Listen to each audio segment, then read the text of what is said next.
estás? Bien, nosotros somos alumnos de cuarto año de Magisterio. Bien. De la generación 2011. ¿Cómo es tu nombre? Ana Belén. Cecilia. Y queríamos preguntarte si nos permite hacerte una entrevista. Sí, claro. Bueno, Aquí muy estamos. bien, comenzamos. ¿Cómo ve el campo de la investigación literaria del Uruguay de hoy? ¿Y me va a tratar de usted?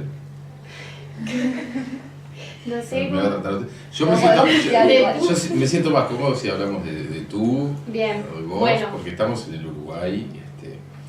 Y más allá de que yo parezca como muy viejo al lado de ustedes, me siento mucho más cómodo con una relación más horizontal, digamos. Bien. ¿Ah? Bueno, entonces, ¿cómo veo el campo de la investigación En el Uruguay de hoy. literaria en el Uruguay de Y hoy? para eso, para responder esta pregunta, te vamos a dar unas opciones. Estéril o con escasos proyectos, Ujú. luego fértil pero con mucho camino por recorrer, o prolífero. Bueno, me parece que en este momento podría decirse que se ha instrumentado a partir sobre todo de la Biblioteca Nacional, una nueva instancia de conciencia de los archivos literarios uruguayos, de la riqueza que hay allí todavía para trabajar sobre ellos, y que si bien esos proyectos están directamente relacionados con algunos investigadores que están contratados para esa investigación, se ha empezado a abrir, digamos, esa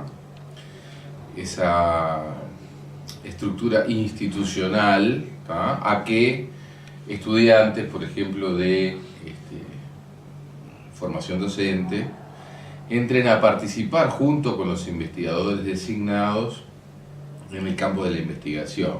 También está el SADIL, que es el Instituto de Investigación de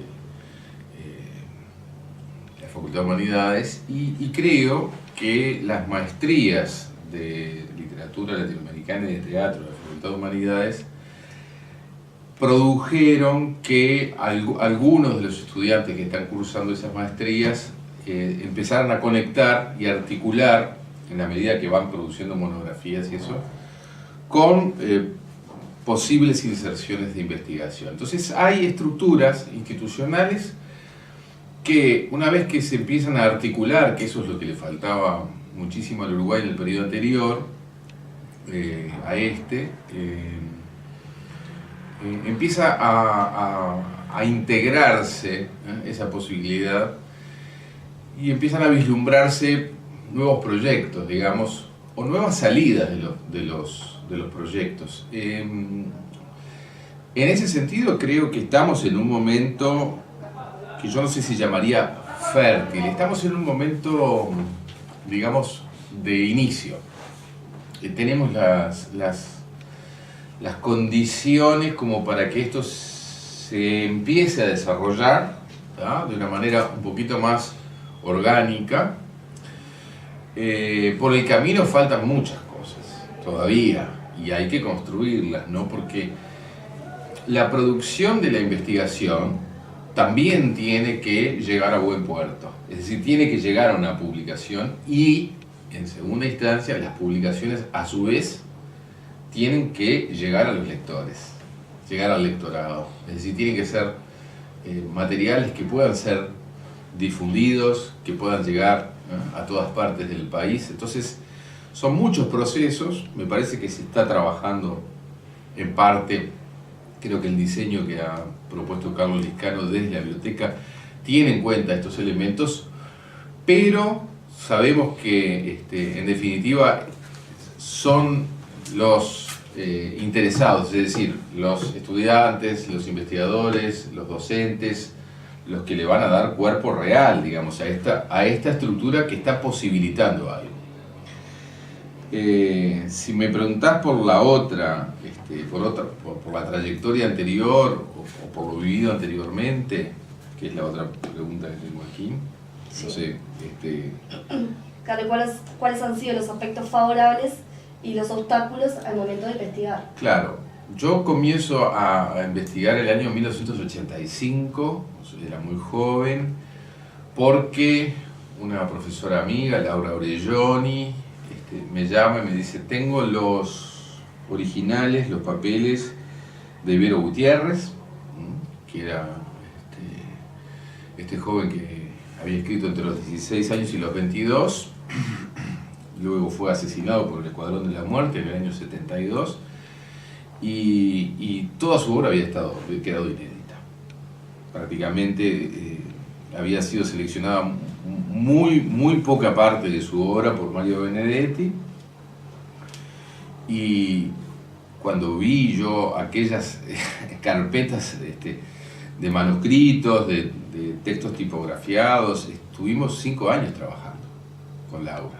Pero yo en ese sentido me considero privilegiado por haber podido acceder a esa fuente de materiales de una manera directa, por una cuestión, digamos, en parte azarosa, ¿verdad? Porque en aquella época, y hasta hace muy poco, insisto, digamos que no había estructuras demasiado abiertas, ¿no?, o amigables para la investigación literaria en el Uruguay. Es decir, los archivos siempre estuvieron en la Biblioteca Nacional, pero digamos que el trabajo era como muy solitario, ¿verdad? Como muy de a uno, y después pasaba, me parece que en cierta medida todavía pasa, aunque esto también está cambiando porque hay editoriales que han venido trabajando también la salida del ensayo, por ejemplo Estuario, ¿no? Las editoriales no publicaban, o sea, ensayos literarios, investigaciones, era una cosa que vos sabías que lo ibas a llevar y te iban a decir: sí, está todo muy lindo, pero esto no se vende. Entonces los obstáculos son siempre, digamos, la falta de motivaciones que el medio plantea, ¿verdad? De todas formas, el que investiga tiene una pasión, ¿tá?, por descubrir. Yo pienso que ese elemento, una vez que uno entra en contacto con los materiales, ¿no?, de un escritor, comienza a tener un acercamiento y una relación muchísimo más directa, mucho más apasionante, donde el elemento biográfico, vital, las cartas, otro tipo de documentos que forman los archivos, más los textos, comienzan a cobrar vida nuevamente. Yo manejo el concepto del archivo orgánico, ¿tá? El archivo de un artista, de un escritor, es un elemento orgánico que está esperando ser puesto en acción de vuelta, digamos, ser revitalizado de vuelta. Y ese es el trabajo del investigador, más allá de la tesis, digamos, ¿no?, que es una palabra un poco científica, ¿no?, que el investigador se proponga hacer con el material.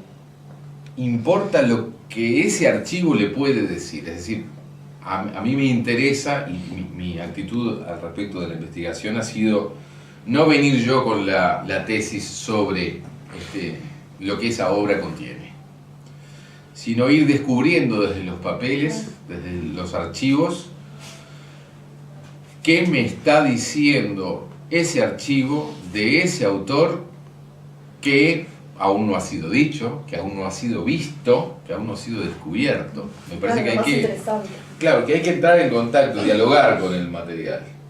No estamos dialogando mucho, estoy hablando yo solo, pero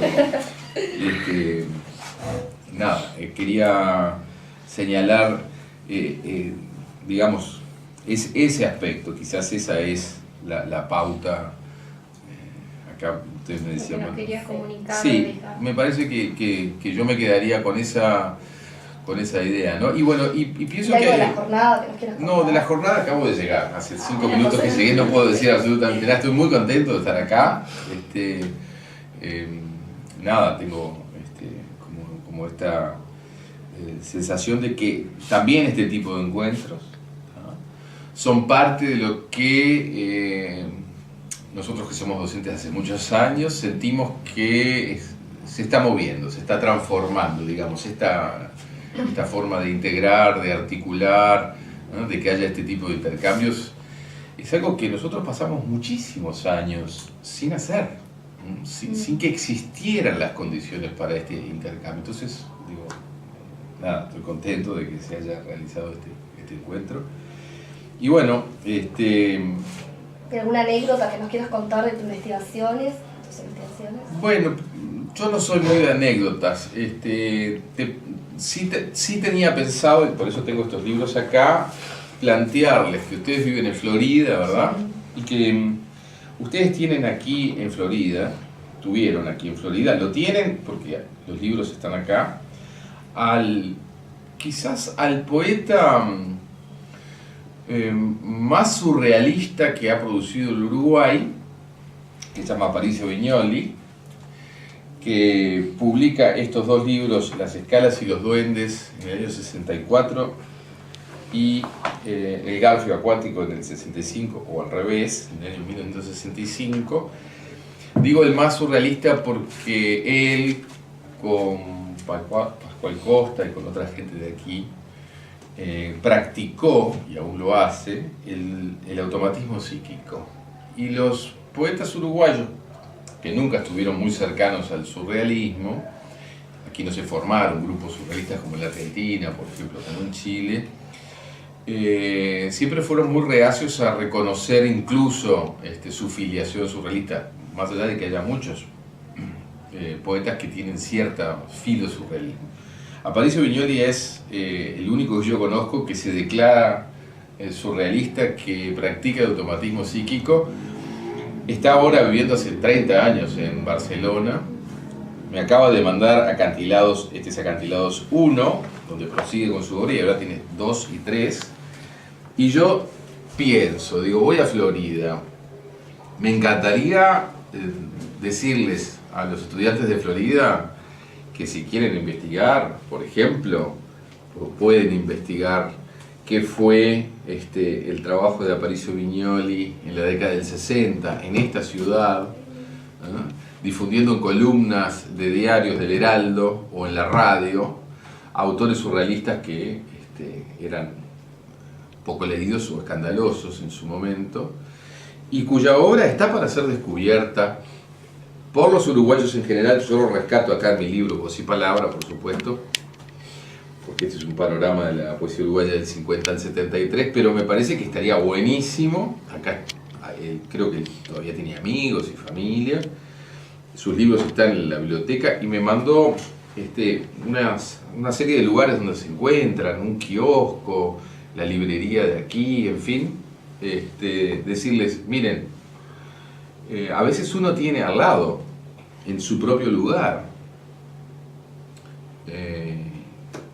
para investigar. Como que no es necesario salir a buscar tan lejos, porque a veces... No es necesario salir a buscar tan lejos, en verdad, en el propio lugar siempre hay algo en lo cual uno pueda investigar, y es muy grato, digamos, lograr ese encuentro, ¿no? Porque también es un redescubrimiento con tu propia identidad, con tu propia cultura, ¿no? Nada. Bueno, gracias por abriendo las puertas para investigar también. Gracias. Suerte, muchas gracias.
buenos días. Nosotros somos alumnos de cuarto año del Instituto de Formación Docente y les vamos a hacer una entrevista, ¿sí?